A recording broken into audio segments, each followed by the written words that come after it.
আমি তো জার্মানিতে 5.5 বছর চাকরি করছি, তারপরে এখন নিউ ইয়র্কে আসছি, জানি না এখানে কতদিন থাকবো, থাকতেই চাই আমি এখানে, হয়তো বাংলাদেশে আবার ফেরত যাবো। কিন্তু আমি যতবার বিদেশে আসছি, এটা কিন্তু এয়ারপোর্ট থেকে শুরু করে সব জায়গায় জানতে চায় যে আমার কাছে আসলে কত টাকা আছে। আমি যতবার এখানে বিদেশে ব্যাংক অ্যাকাউন্ট করি, তারা জানতে চায় একটা নির্দিষ্ট পরিমাণে টাকা, এবং সেটা খুব বেশি টাকাও না, আপনি সেটি জানেন, 7-8 হাজার টাকার বেশি, 7-8 হাজার ডলার বা ইউরোর বেশি হলেই তারা জানতে চায় যে তুমি টাকাটা কোত্থেকে পাইছো, আমাকে এটা দেখাও। তো এই নিয়ম যেটা আমার ক্ষেত্রে খাটে, সেটা কি যারা এখানে এসে টাকা রাখে, বাড়ি কিনে, তাদের ক্ষেত্রে খাটে না? তারা টাকাটা আনে কেমনে? মানে শুধুই হুন্ডি, মানে বাংলাদেশের হুন্ডি কি এত স্ট্রং? আমি নিজে যেহেতু এইভাবে টাকা নিয়ে যাই না, কাজে আমি জানি না আসলে তারা কিভাবে নিয়ে যায়। আমি এটুকু বলতে পারি যে আমি আমার স্ত্রী, বিশেষ করে আমরা যখন ফ্রি মানুষ ছিলাম, প্রচুর ঘুরতাম বাইরে, সরকার যেটুকু অ্যালাউ করে ক্যাশ নিয়ে যেতে, আমরা সেই টাকা নিয়ে যেতাম। কখনো কখনো এমন হয়েছে যে $2000 ফেরত হচ্ছে, আমার একটা কি যেন অ্যাকাউন্ট বলে, ওখানে সেটা জমা করে দিয়েছি। জমা করে দিয়েছি। কখনো আমার মেয়ে বিদেশে থাকলে তাকে হয়তো $500 দিয়ে এসেছে যে তুই এটা খরচ কর।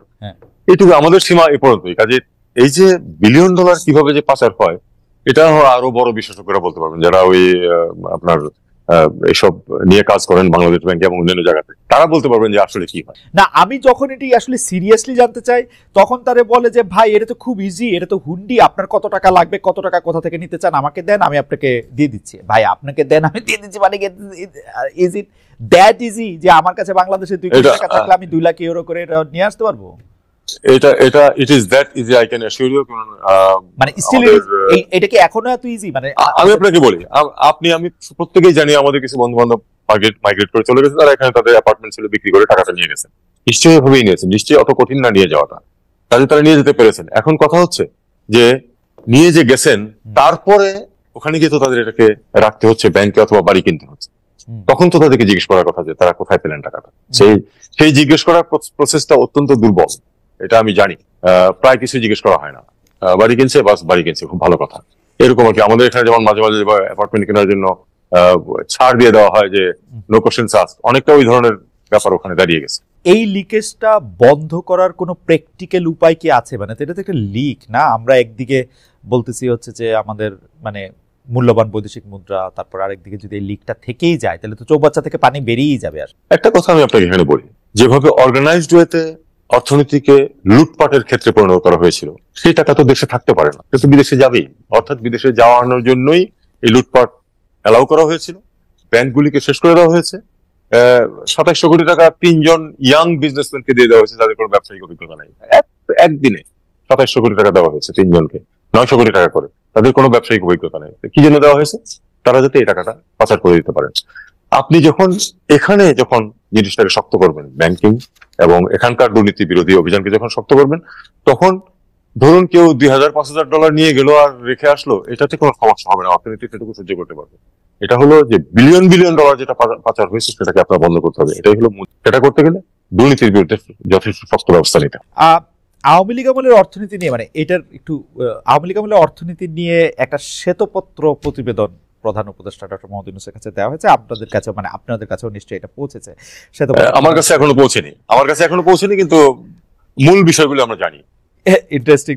ডক্টর দেবপ্রিয় ভট্টাচার্য দেখে থাকলে মানে আমি একটু দৃষ্টি আকর্ষণ করবো যে আপনার কাছে। দেবপ্রিয় আমার বন্ধু মানুষ, কাজেই সে যখন এটা সার্কুলেট করবে তখন নিশ্চয়ই আমাকেও একটা কপি দেবে। আচ্ছা, যেখানে বলা হয়েছে আওয়ামী লীগ আমলে পাচার হয়েছে 28 লাখ কোটি টাকা, মানে আমি যদি শূন্য টুন্যগুলি ঠিক মতো বুঝে থাকি, 28 লাখ কোটি টাকা। এই পাচার হওয়া টাকা কি আপনারা ফেরত আনতে পারবেন? মানে এটা আনার কি কোনো উপায় আছে? এটা নিয়ে কি কোনো কূটনীতিক তৎপরতা আসলে প্র্যাকটিক্যালি, মানে ঠিক জনসভার কথার কথা না, মানে আপনাদের কি আসলে প্র্যাকটিক্যালি এটা সম্ভব? মানে চাইলে দিবে কি? আপনি যদি এক কথায় উত্তর চান তাহলে না, এই 28 লক্ষ কোটি টাকা ফেরত আনা যাবে না, কিন্তু এর আংশিক ফেরত আনা সম্ভব হতে পারে যদি আমরা, এটা কিন্তু আলটিমেটলি লিগ্যাল প্রসেস, মনে রাখতে হবে আমাদের, কূটনীতি শুধু না, আলটিমেটলি কিন্তু আইনের মাধ্যমে কাজটাকে করতে হবে। এবং যেসব এগ্রিমেন্টস আছে ওয়ার্ল্ড ওয়াইড করাপশনের এগেইনস্টে বা আমাদের বাইলেটারাল অনেক ক্ষেত্রে থাকতে পারে, সেগুলিকে ব্যবহার করে কিন্তু কাজটা করতে হবে। তাতে করে আমি মনে করি আংশিক ফেরত আনা সম্ভব হবে, হয়তো সেটা বেশ একটা বড় অংশ আনা সম্ভব হবে যদি আমরা সফল হই এবং সাফল্যজনক ভাবে জিনিসটাকে পার্সু করতে পারি। শুনেন, টাকা যার কাছে যায় সে কিন্তু সহজে ফেরত যাক এটা চায় না, আনটিল এন্ড আনলেস তার আইনে সেটাকে খুব শক্ত একটা বাধা নিষেধ দেওয়া থাকে যে না, এই টাকা নেওয়া যাবে না, এটাকে ফেরত দিয়ে দিতে হবে। এরকম যদি না হয় তাহলে কিন্তু হবে না, কারণ চূড়ান্ত বিচারে কিন্তু আপনি যারই টাকা ফেরত আনার চেষ্টা করবেন সে কিন্তু আদালতে যাবে এবং আদালত ডিসাইড করবে যে হ্যাঁ এটা চুরির টাকা, এটা বাংলাদেশে ফেরত দেওয়া উচিত। এরকম সিদ্ধান্তের আগে কিন্তু টাকাটা আপনি আনতে পারবেন। কাজেই এই ফিনান্সিয়াল ইন্টেলিজেন্স ইউনিট আছে, তারপরে বাংলাদেশ ব্যাংকের অন্যান্য আইন কানুন আছে, সব মিলিয়ে আমাদেরকে এই জিনিসগুলো দেখতে হবে এবং দেখতে হবে যে আমরা কতটা সফল হতে পারি। কালকেই সাফল্য আসবে এটা মনে করা উচিত না, কিন্তু আমাদেরকে পার্সু করে যেতে হবে যাতে করে অন্যরা ডিসকারেজ হয়, প্রথম কথা, যাতে ওই মানে ছিদ্রটা যাতে ছোট হয়ে আসে, প্লাস অন্তত ডিসকারেজ হয় মানুষ বাইরে টাকা পাঠানোর ব্যাপারে।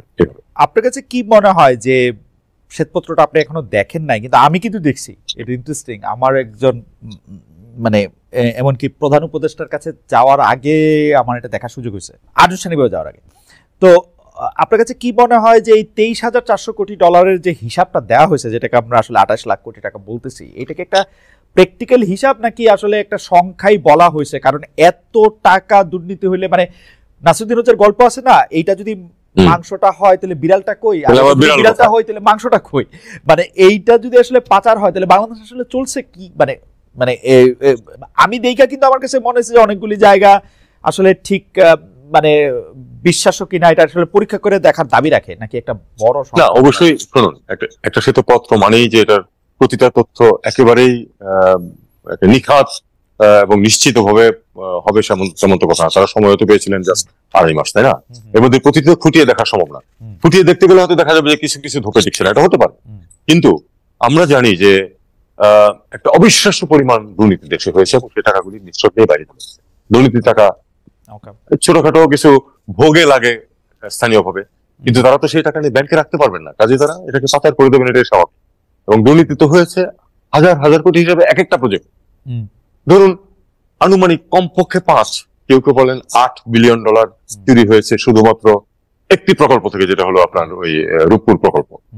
খুব কনজারভেটিভ এস্টিমেট যে 5 বিলিয়ন ডলার এখান থেকে চলে গেছে। আপনি হিসাব করুন তাহলে। এইভাবে কিন্তু যদি যেতে থাকে, আপনি যদি অন্যান্য প্রজেক্ট গুলি দেখেন, প্রত্যেকটা প্রজেক্ট শুরু হয় যা তার থেকে দ্বিগুণ বেশি বা তার থেকে বেশি খরচ হয়।